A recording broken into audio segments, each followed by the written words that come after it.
Tem muitos anos que eu queria gravar esse vídeo. Eu lembro que eu tive essa ideia de fazer esse paralelismo de Mario Kart com a vida.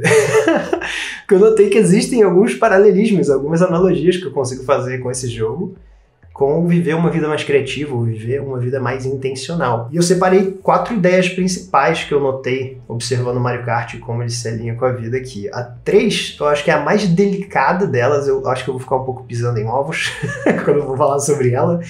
E a 4 eu acho que é a mais importante para quem quer desenvolver um estilo criativo, um estilo autoral pelo qual essa pessoa é reconhecida, né? Então eu meio que ordenei elas assim, eu acho que essas são as mais importantes, eu vou deixá-las para o final, porque eu também já aqueci um pouco e já cobri esses 2 temas iniciais que dão uma base boa para elas. Enquanto eu pego a minha cola Prit aqui e começo a colar essa imagem do Mario Kart nessa folha de papel, eu vou deixar claro para você que você não precisa ter jogado esse jogo para participar dessa conversa aqui comigo. Acredito que se você jogou, talvez tenha um pouquinho mais de significado, inclusive você talvez tenha umas ideias de analogias com Mario Kart e vida também, mas a princípio essa discussão é para todo mundo que queira viver uma vida mais criativa, uma vida mais intencional. Eu sempre comento com as pessoas, inclusive, que chegam aqui nos vídeos do YouTube pela primeira vez, se você estiver com pressa, se você quiser aqueles vídeos rápidos, na vertical, cujo objetivo é só te manter no piloto automático, sabe, etc. Esse não é o lugar. Aqui é um lugar para quem realmente assim, quer um consumo um pouco mais intencional, quer refletir um pouco sobre a vida, enquanto também você tem a liberdade de criar aqui comigo, né? Porque eu vou estar desenhando umas coisas aleatórias, nada muito artístico, eu não sou um mega desenhista assim, mas é só para a gente também pensar que criatividade é uma atividade que a gente pode usar para relaxar no dia a dia, atividade que pode ser meditativa também. E se você nunca jogou Mario Kart, só para você ter uma breve introdução do jogo, breve o suficiente para não deixar a galera que já jogou meio entediada, esse é um jogo muito divertido que existe desde a época do Nintendo 64, e ele é basicamente uma corrida com os personagens do Mario Bros, né? Onde você tem não só a corrida acontecendo, mas você também tem fases que são interativas, que influenciam na corrida, você também tem itens que você pode usar, como banana para fazer as outras pessoas escorregarem, ou um casco de tartaruga que faz a pessoa, sabe, que está na sua frente, talvez balançar e você conseguir ultrapassar essa pessoa. Então é um jogo de corrida diferente, né? Porque assim, eu não sou muito fã de carro, eu não sou muito fã de corrida em geral como esporte, mas esse jogo específico foi um jogo que sempre me atraiu por causa dessa pegada mais lúdica que ele tem mesmo. E a gente vai começar aqui pelo número 1, que é, para quem não sabe, uma caixinha de item. Isso aqui no Mario Kart, quando você passa em cima desses pontos de interrogação, né, que são essas caixinhas, acontece um sorteio que te dá um item especial para você correr. Se você estiver lá atrás, normalmente esse item te ajuda a chegar mais para frente. Ele pode ser um turbo, pode ser um casco para atacar quem está na sua frente.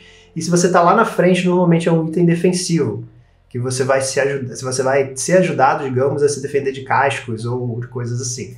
Então, a lógica do jogo é que você, além de correr e você ter, digamos, essa parte que você controla, você tem a parte que você não controla.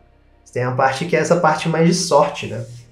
E enquanto eu falo sobre esse assunto e como eu vejo que isso se conecta com a vida, eu vou colocar esse item aqui no centro, vou inclusive tirar esse número 1 aqui para ele não ficar fazendo sombra, e eu vou começar a fazer desenhos aleatórios que eu penso conectados a isso aqui. Esse vai ser um momento onde eu vou simplesmente ir para um campo intuitivo, não vou racionalizar muito o que eu estou fazendo, então podem surgir as coisas mais aleatórias do mundo enquanto eu converso com você. Fica à vontade de também entrar nesse transe assim, aleatório de desenho, se você quiser. E uma coisa que eu gosto muito de pensar quando eu penso nessa aleatoriedade dos itens que podem te ajudar ou não na corrida, é aquele conceito do estoicismo, né? Que você tem coisas na sua vida que você pode controlar e influenciar e tem coisas que você não consegue, e que você, a princípio, precisa tentar treinar e desenvolver essa paz, entre aspas, de espírito, para você lidar bem com essas que você não consegue controlar, aceitar e entender como é que pode ser a sua recepção, né? A sua resposta para elas de uma forma saudável. Inclusive, eu fico até com um pouco de receio de falar sobre esse tema, porque sempre tem aquele medo disso cair naquele discurso meio meritocrático, radical, do tipo de que é só você acreditar que aí tudo vai dar certo, porque você que está no comando da sua vida. Porque é claro que os fatores que estão dentro do seu controle e que foram meio que dados para você também, né, os recursos que você tem quando você nasce, tudo influenciam demais o que você pode de fato fazer ou não, influenciam demais quanto tempo você vai levar para chegar até certos lugares ou conseguir alcançar certos objetivos. Então esse é um tema que para mim é super delicado, mas que eu queria destacar e passar um marca-texto especificamente nessa questão que vai se conectar com o ponto 4, inclusive, que é nessa corrida, entre aspas, você vai ter pessoas com itens diferentes dados aleatoriamente, você vai ter pessoas que escolhem o seu veículo antes de correr, né? Nos Mario Kart mais recentes, pelo menos, você consegue escolher se você quer uma moto, se você quer um carro, se você quer etc. E eu acredito que uma coisa que, pelo menos, me ajudou muito, assim, a moldar meu pensamento, a navegar os problemas que vão aparecendo, é ter essa consciência de que sempre vai ter esse elemento sorte que pode ou me ajudar ou me atrapalhar em muitos momentos. E que é importante eu não travar quando eu noto que, putz, aquilo que eu não estou controlando me atrapalhou. E agora? Perdi essa corrida. Então, pô, não sirvo para isso, etc. Não, calma, tem outras corridas. Eu vou conseguir, sabe, talvez no longo prazo compensar o fato de que essa sorte aqui não colaborou comigo. Eu queria um item de um turbo, eu queria o cogumelo do turbo, saiu a banana que serve para defender e é inútil para a posição que eu tô. Beleza, como é que eu posso tentar fazer para chegar no melhor possível dentro do meu controle e influenciar esse resultado? E por que eu acho esse conceito tão importante também? Porque eu conheço algumas pessoas que, apesar de concordarem com isso racionalmente e entenderem teoricamente que isso faz sentido, elas ainda andam num modo que é um modo meio reclamão. Se alguma coisa que está dentro do controle delas ou fora do controle delas atrapalha elas nos objetivos, elas entram nesse modo onde a resposta delas é meio que falar sobre como, putz, eu sempre dou muito azar, ou essa coisa nunca dá certo, ou, sabe, essas coisas meio que parece que é pessoal, como se o jogo estivesse contra elas, no caso do Mario Kart, ou como se a vida estivesse, o destino não favorecesse por causa de certas coisas. E eu acho que nessas horas é muito importante, né, a gente tentar fazer essa tirada de zoom e ver que nos momentos que talvez a gente dá sorte ou que alguma coisa fluiu bem, a gente não apreciou tanto aquela sorte, né? A gente meio que só super repara nela quando as coisas dão errado. Então essa é meio que a brisa / paralelismo que me veio em mente quando eu pensei nesse itemzinho aqui. Inclusive tem uma história que é muito boa do Roger Federer, né? Que é um tenista que foi maravilhoso, assim, já se aposentou. Se não me engano, ele tem, sei lá, uns 20 Grand Slams, assim. E ele estava comentando num discurso que ele fez para uma universidade que quando você olha estatisticamente para a carreira dele, foram 1.526 partidas que ele jogou e ele falou que ele ganhou quase 80%. E quando ele foi para um nível mais micro, né, ele foi lá para os pontos de fato disputados na partida, ele ganhou cerca de 54% dos pontos. Ou seja, um pouco mais da metade. E por que eu acho que isso aqui é muito legal? Porque, com certeza, durante esses pontos aconteceram algumas coisas que estavam dentro do controle dele, fora do controle dele, né? Que eram os movimentos da outra pessoa. E ele não se deixava abalar, né, por essa visão mais micro, talvez, de, caraca, perdi um ponto, e sabe, deixa eu largar essa partida porque não vale mais a pena, eu perdi um game, eu perdi um set. Ele seguia jogando e fazendo, influenciando o que estava dentro do controle dele, tentando sempre melhorar, porque no macro, quando você olha para o longo prazo, vencer 80% das partidas dele foi o suficiente para ele ser, acho que no tênis masculino, acho que ele é o terceiro maior vencedor em termos de Grand Slams. Então, eu achei essa estatística muito tipo, uou. E olhando aqui pro desenho, é muito curioso ver que eu não faço ideia do porquê que essas coisas surgiram. Eu acho que eu pensei no dado aqui só porque isso aqui sempre me lembrou meio que um dadozinho. E, de certa forma, isso é, né? O dado joga uma coisa aleatória. Nunca tinha parado para pensar nisso, né? O dado joga um número aleatório, você tem uma probabilidade de 1 de 6. Isso aqui eu não faço ideia do porquê que eu fiz. Eu sempre tenho essa tendência a fazer umas coisas meio repetidas, assim, rodar. Eu acho que isso é tão bom, assim. Eu gosto. Também dessas formas mais orgânicas. Acho que elas me relaxam um pouco mais. Embora em alguns momentos eu tô numa fase mais quadrada. Esse aqui eu não lembro o que era, mas ficou parecendo uma graminha, né? Eu fiz meio que uma... Se bem que pode ser uma coroa também, né? Se eu colocasse assim um rostinho, pode ficar parecendo até um personagem do Super Mario aqui. E aqui a minha cabeça foi pro que eu tava falando, né? Eu fiz uma raquete de tênis enquanto eu falava do Roger. Não sei se você tá desenhando por aí, inclusive fico curioso para saber se você tá, mas eu sempre acho legal observar para onde que eu fui subconscientemente quando eu começo a desenhar essas coisas. E agora a gente vai pro segundo ponto, antes de ir pro 3, né? Que eu falei que eu acho que é o mais delicado aqui, que é essa conversa sobre o turbo. Se você não jogou Mario Kart, existia um macete, entre aspas, que era você podia sair com um turbo logo na largada. Acho que você tinha que apertar um botão quando tinha, sei lá, uns 2 segundos, né? Fazer uma contagem regressiva, 3, 2, 1. Aí no final do 2, se você apertasse, você conseguia sair com turbo, como se você partir. E por que eu acho essa analogia legal? Porque quando eu paro para pensar na nossa prática criativa, existe, de fato, momentos onde a gente começa com um turbo. A gente tem aquele momento de inspiração, aquela faísca, né? Aquela epifania que nos faz ter vontade de não só anotar ideia, mas muitas vezes começar a criar direto. E isso é muito prazeroso, inclusive. Eu diria que, assim, as minhas criações que mais me deram prazer na hora de desenvolver são essas criações em que eu, de fato, assim, não precisei parar e ter drama para pensar que ideia eu ia fazer, ou que ideia explorar, ou não precisou daquela fase super desconfortável de não gostar muito das ideias, sabe? Acho que o momento mais legal de criar é quando você já sabe o que você vai fazer quando você sentar para criar. E você vai meio que nesse turbo criativo, né?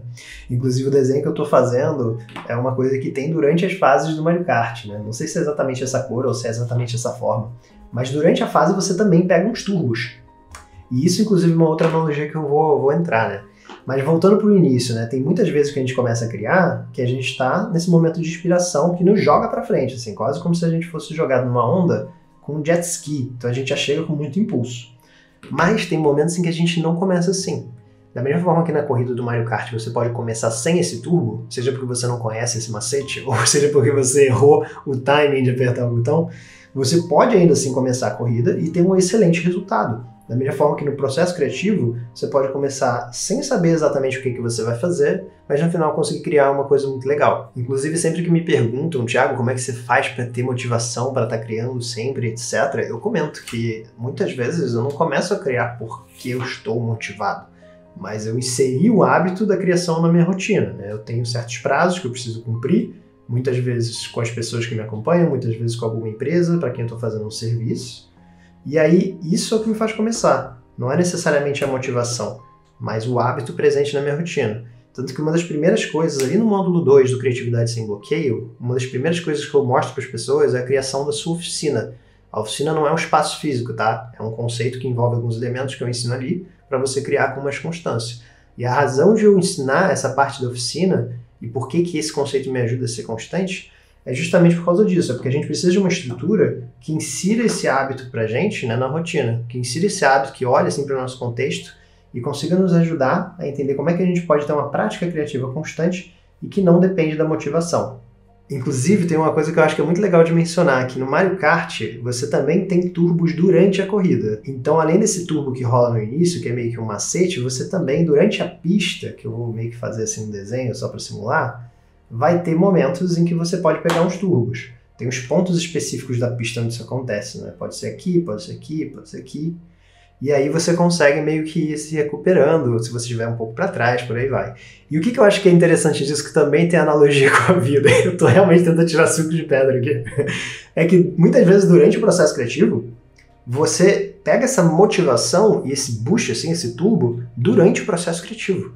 Se bobear, você começa a escrever sem saber sobre o que você vai escrever, ou você está tentando resolver um problema de, sei lá, você é contador, por exemplo, você trabalha com contabilidade, você está tentando resolver um problema, você não está conseguindo, mas depois de 20 minutos ali conversando com alguém, ou assim, parando para pensar, você chega numa solução.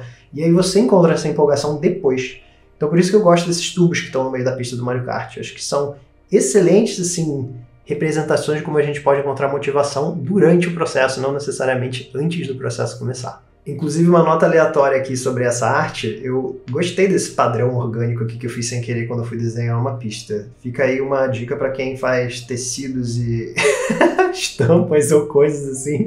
Talvez se inspirar por pistas de Fórmula 1, pistas de corrida, pode te fazer pensar em formas orgânicas boas, assim, para você representar. Porque eu, pessoalmente, gostei muito disso aqui. Não sei o que eu vou fazer para continuar, ou talvez divida ela assim, em partes e crie padrões diferentes dentro delas, né? É um exercício que eu gosto de fazer, mas achei isso aqui divertido, hein? Inclusive, eu vou até passar um pouquinho mais de tempo aqui fazendo isso aqui antes da gente passar para o número 3, que eu falei que aqui eu talvez pise um pouquinho mais em ovos. E eu vou comentar com você que tem uma coisa muito legal durante o processo criativo que acontece comigo. Eu gosto muito de momentos em que, durante o desenvolvimento de uma ideia completamente aleatória, eu me encontro fazendo algo que eu sempre gostei de fazer quando eu era mais novo. Então, por exemplo, essa coisa de dividir uma forma grande em formas pequenas e ir explorando padrões era algo que eu fazia na época de telefone fixo, assim. Quando eu estava conversando com alguém, eu pegava uma folha de papel, começava a fazer uns desenhos aleatórios, sabe? E eu acho muito legal quando eu volto para esse lugar, que é um lugar meio intuitivo meu, sabe, de expressão criativa. Não porque eu acho que eu tenho que super racionalizar o que isso significa para minha carreira ou algo assim, mas é porque eu acho legal ver esses paralelos do Thiago muitos anos depois, ainda sendo muito estimulado para fazer a mesma coisa, quase que automaticamente pelo meu corpo. E agora a gente entra aqui no terceiro, né? O terceiro tópico, que é o casco azul. E caso você não conheça o conceito do casco azul, você não jogou Mario Kart, ele é um item que atinge apenas quem está em primeiro lugar. Quer dizer, se a pessoa que está em segundo está ali pertinho do primeiro, como acontece uma mini explosão, ela também é afetada. Mas ele é um item que normalmente quem tira é a galera que está ali, eu acho que na meiuca, assim, tipo, quem está em sexto na corrida, sétimo talvez. Não sei se o último lugar costuma tirar esse tipo de casco, mas é uma forma de você tentar, digamos, igualar a corrida. Inclusive isso não existiu, acho que no Nintendo 64, isso existe mais nos videogames novos.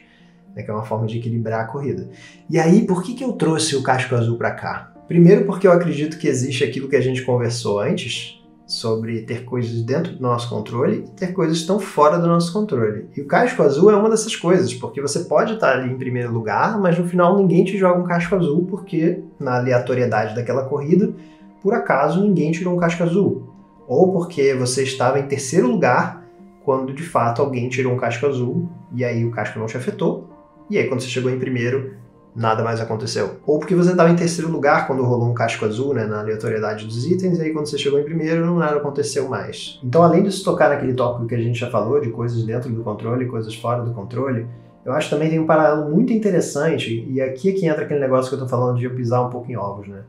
Que é, quando você está em primeiro lugar, você tem problemas diferentes do que as pessoas que estão atrás de você, talvez. Eu sei que a vida não é tão linear assim, ou a carreira de muita gente não é algo tão linear quanto uma corrida que tem muito definida, né? Essa questão da posição de 12º lugar até primeiro lugar. Nem tudo é assim, mas de fato existem alguns problemas que são mais conectados àqueles lugares de liderança.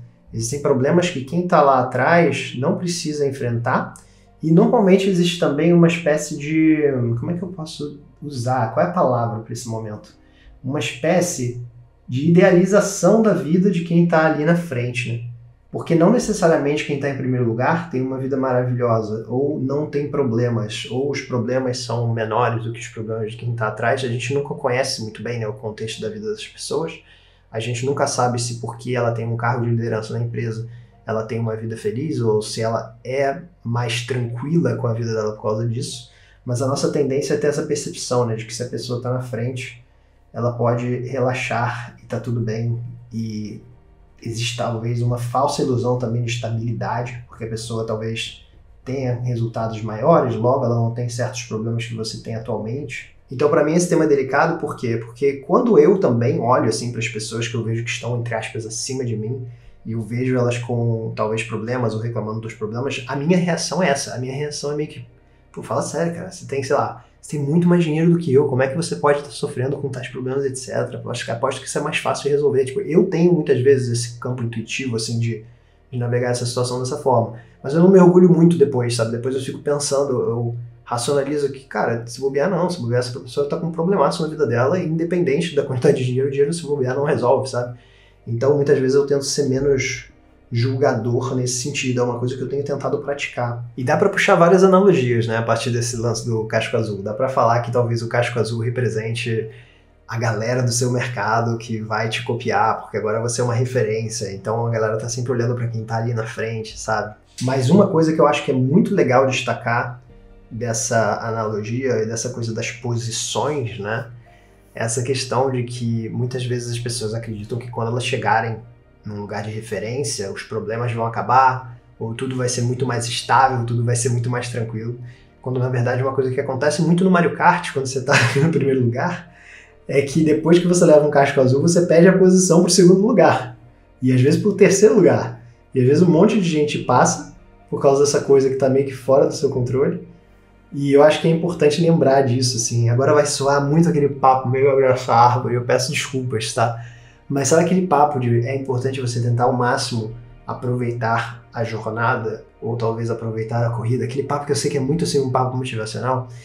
Eu acredito que existe muito essa expectativa, né, de que quando a gente chegar numa posição de referência, isso acaba, de que, putz, quando eu chegar ali no primeiro lugar, tudo vai estar tranquilo, não vou ter mais problemas, tudo vai ser mais estável, só que o casco azul ainda vem. E se não for o casco azul, é uma outra coisa, né? Pode acontecer coisas que estão fora do nosso controle que vão influenciar como a gente se sente. Então acho que é muito legal esse lance de tentar aproveitar. Então eu já tô naquela fase agora que eu tô tirando suco de pedra dessa analogia do Mario Kart. Talvez existam outras, né? Outros paralelismos que a gente possa fazer com o casco azul, mas eu acho que já tá na hora de passar pro quarto, porque eu já tô meio... Quando eu entro no papo, assim, é muito importante aproveitar a jornada, aí fica muito esse papo meio abraça a árvore, clichê, tá, talvez esteja na hora da gente mover pro quarto ponto. Mas olha só pra onde que eu fui. Eu misturei a asinha do casco azul com isso aqui que de fato parece um casco, né? Começou sendo um casco. Fui com um chapéu de alguém de bigode, que me lembra o Mario Bros, mas isso foi sem querer. E fui para esses negócios aqui que eu não sei o que significa, novamente, mas é um desenhozinho divertido, né? Eu curti fazer isso aqui de azul por causa do casco azul. Inclusive, se eu fosse entrar no momento de edição, né, de pegar esse desenho aqui e tentar transformar ele numa coisa de fato real, um dos elementos que eu gostei foi esse lance de colocar asa numa cabeça, né? Porque volta e meia eu faço algumas coisas com... Como é que eu posso dizer? Com a minha cara, né? Eu imprimo a minha cara, eu coloco a minha cara num papel e eu desenho ao redor dela, ou eu escrevo ao redor dela. Então isso pode ser uma coisa que eu posso fazer algum dia, né? Inclusive teve um dos vídeos que eu fiz aqui, onde eu coloquei meio que um balão saindo da minha cara. Então a minha cabeça já começou a fazer associações. Eu talvez não goste diretamente do que eu fiz intuitivamente. Isso aqui é só uma ideia nesse processo de divagação, de divergir que eu tô enquanto eu converso com você. Mas eu sempre posso trazer um elemento ou outro, né? Porque inclusive isso é uma coisa que eu gosto de chamar de pensamento diagonal. Não sei se esse é um nome formal para isso ou não. Mas muitas das pessoas pensam só na coisa completa, né? Isso é uma cabeça com uma asa em cima de um negócio. Como é que eu posso fazer alguma coisa com isso? Mas o pensamento diagonal seria você meio que desconstruir, você ir desmontando isso. Uma asa é um elemento, um olho é um elemento, esses 3 cílios é outro elemento, o bigode é outro elemento. O que aconteceria se eu mudasse um elemento? Se isso aqui fosse uma barba em vez de um bigode, se isso aqui em vez de ser uma asa fosse um balão que faz a pessoa voar, ou se fosse um turbo, né, até misturando com o papo anterior. Se esse negócio que parece um casco de tartaruga não fosse de tartaruga, e se fosse de caracol, o que aconteceria, né? Então esse pensamento de pegar uma variável de cada vez e mudando pode nos ajudar muito nessa fase de edição.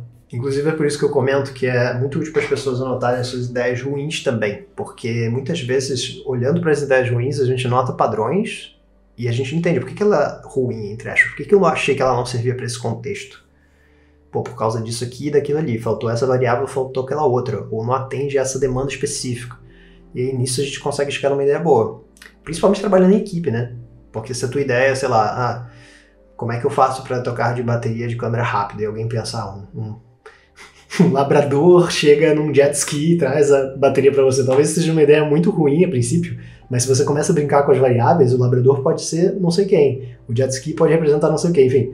Ideias ruins podem levar a gente para ideias boas se a gente começa a fazer esse pensamento diagonal e brincar com as variáveis separadamente. E agora a gente chega no quarto e último ponto, que tem aqui o Toad e o Donkey Kong, que são 2 personagens, né, do Mario, para quem não conhece.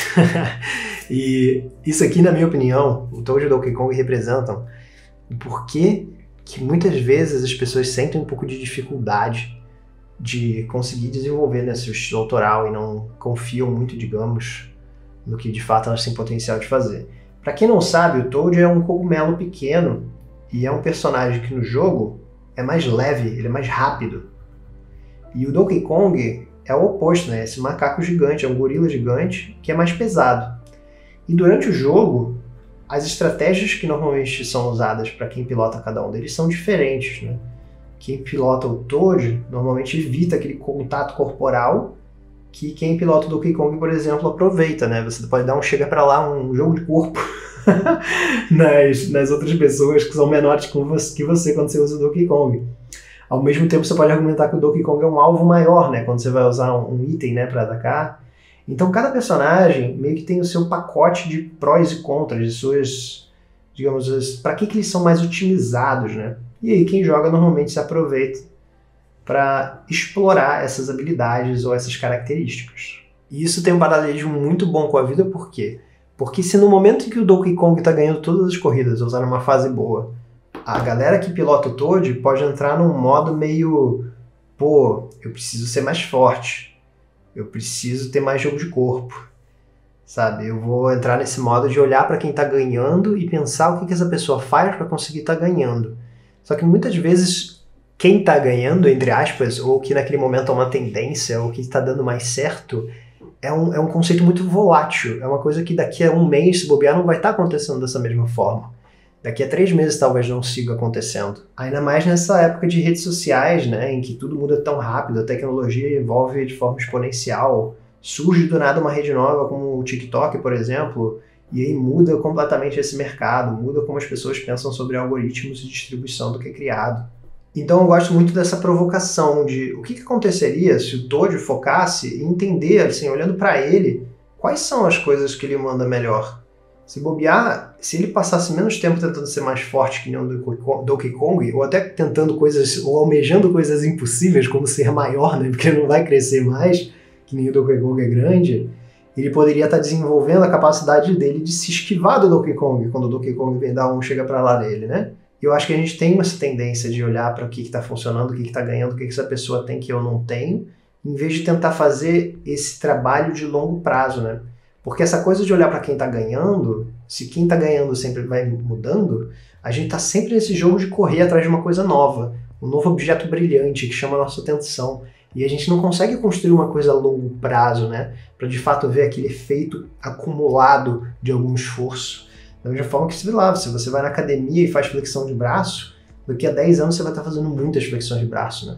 Mas se você está sempre testando um exercício novo, talvez você não consiga fazer tantos daquele. Enfim, não sei se faz sentido essa analogia, eu já estou indo para um outro caminho de analogia aqui. Mas esse esforço de prestar atenção em si, de tentar olhar para as suas qualidades e tentar evoluir as qualidades que você já tem e transformar isso na sua assinatura, talvez seja o que talvez você não consiga fazer em primeiro sempre, né? Talvez você fique ali, talvez em terceiro, quarto, segundo, quinto, mas como a gente não está falando de Mario Kart, que é uma corrida que tem posições de 12º até primeiro, se bobear, estar em quinto transforma o seu projeto ainda num projeto sustentável. Você vive muito bem, você tem um reconhecimento, e aí no ano seguinte é terceiro, e tá tudo bem, isso ainda deixa o seu projeto sustentável. Se bobear, você tá em segundo, sabe, no outro. Pô, isso é maravilhoso. Apesar do no ano seguinte você tá em 11º, e aí isso é um pouco assustador, né? Talvez seja um ano meio ruim. Mas assim, a vida e a demanda e o mercado vai oscilando, né? Se bobear é só temporário, porque no seguinte você já foi pro 7º, já foi pro 3º de novo.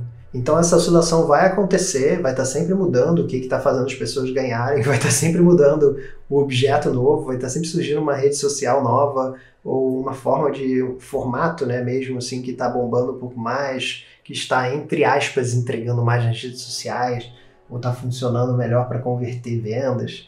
E eu acredito que, assim, é claro que é importante a gente também estar dando atenção para isso, para as coisas que vão surgindo e que são mais datadas, conhecimentos ou habilidades que são, sabe, tem um prazo de validade, talvez também podem ser importantes, mas eu acho que existe esse conceito mais atemporal, existe esse conceito mais transversal de autoconhecimento, de olhar para o que eu sei fazer bem e deixar isso liderar, assim, o meu processo criativo. Eu posso considerar, assim, que eu vi ali o primeiro lugar, fazer uma curva muito inteligente, e eu pensar, caramba, peraí, isso aqui também se adapta na minha forma, né, de dar essa curva, eu também posso fazer isso dessa forma, né? Se eu vi que tem uma coisa que está, entre aspas, funcionando mais em algum mercado e que cabe dentro da minha linguagem de marca, que cabe na minha autenticidade, entre aspas, eu posso, de fato, também beber um pouco dessa fonte. Mas é sempre bom lembrar que tem habilidades que são datadas e tem habilidades que são atemporais. E eu acredito que desenvolver as atemporais normalmente é uma coisa menos sexy, né? É uma coisa mais de longo prazo. Não é um hack que dá uma coisa imediata, assim. Mas ver o efeito bola de neve que isso tem, assim, no longo prazo é uma parada muito bonita, assim. E é uma coisa que pode poupar muito tempo, economizar energia, porque você está fazendo uma coisa muito natural sua, e muito difícil, às vezes, até de replicar por outras pessoas, que elas talvez precisem de muito tempo para conseguir chegar até certos resultados. Então eu acredito que essa relação do Toad, do Donkey Kong, e desse pensamento de o que cada um deles tem de melhor para oferecer dentro de cada contexto, pode ser um dos melhores investimentos que você faz dentro da sua carreira criativa ou, assim, em muitos aspectos da vida, né? Nem precisa ser em contexto de carreira criativa. Principalmente hoje em dia, onde tem muita gente pensando em distribuição, né? Que é eu quero chegar para o máximo de pessoas possíveis, né? Até fazendo esse gráfico aqui, né? Olha só, tá alcançando um monte de gente aqui. Tá chegando em um monte de pessoas. Mas quantas delas estão lembrando de mim, estão se conectando profundamente comigo, né? Estão, assim, admirando o que eu faço, porque de alguma forma se distingue. Isso é atribuição. Então a gente tem distribuição e tem essa atribuição. Se bobear, só uma pessoa vai me lembrar de mim. Se eu sou essa pessoa aqui roxinha, né? Enquanto tem uma outra pessoa aqui numa outra realidade que alcança menos gente, que alcançou, sei lá, 4 pessoas, mas 3 dessas 4 lembram dela. E aí isso aqui, no longo prazo, pode ter um efeito muito maior, né, do que essa aqui. E eu espero que essas analogias com Mario Kart não tenham sido muito forçadas. Fico até curioso para pensar se você teve alguma ideia enquanto a gente conversava, alguma analogia que talvez possa fazer sentido também. Eu achei divertido, assim, pegar esses elementos diferentes e ver para que lugar que cada um desses elementos me levava. Eu fiz vários desenhos bem aleatórios aqui, acho que deu para você ver. Fui desde um robozinho aleatório aqui para esse turbo, que é uma criatura, e raquete de tênis.